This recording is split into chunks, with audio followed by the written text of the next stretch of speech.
Hello and welcome to another Daily Dose of Insights powered by Container xChange. My name is Christian, and every other day we bring to you the key news, stories, and data points that move container markets and hence your business. Today it's Wednesday, so we typically take a look at the charts that move the week, so to speak, especially on the container trading and leasing markets. Let me quickly share my screen to give you a little bit more guidance of what I'm talking about. What am I looking at? We're looking at SOC one-way leasing for 40-foot high cubes from Shanghai to a couple of American locations. Why am I looking at that? And of course, the collapse of the bridge in Baltimore has raised questions around freight rates and container leasing rates into the US, West Coast versus East Coast.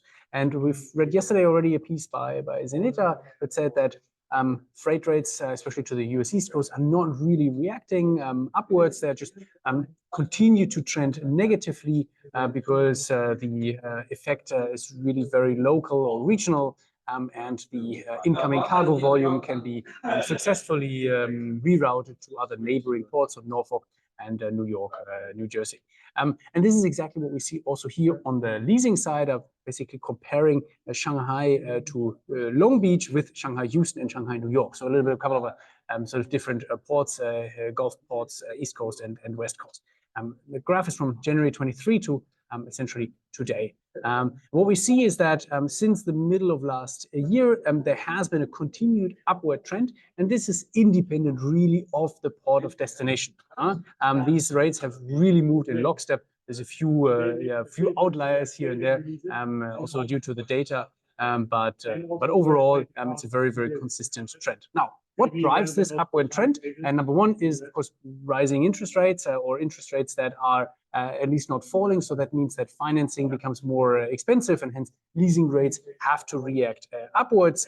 And at the same time, also, if I look at the trading market, so this is 40-foot high cubes in Shanghai, Houston, New York. I took out Long Beach here just because the data is a little bit skewed. And you see here that there is since the middle of last year, the prices for containers have deviated between Shanghai and the US location. So Shanghai has become consistently more expensive. So here there's a price delta now of roughly $700. And of course, if you move containers from Shanghai to US locations, then somebody has to come up with that price differential. And usually that's that one-way leasing charge. So those two factors really drive that upward. There's not really a structural impact of an increase in freight rates, and also there's no difference in rates into US East Coast ports versus West Coast ports. So also here, impact of the Baltimore Bridge collapse hasn't been significant or hasn't really been felt. That's it. From us for today. Maybe a little bit of context, maybe a little bit of food for thought for the rest of the week. Stay tuned for the interest rates decisions this week and the US CPI data. We talked about this on Monday. Very interesting and relevant for container trading as well. And talk to you on Friday. Take care.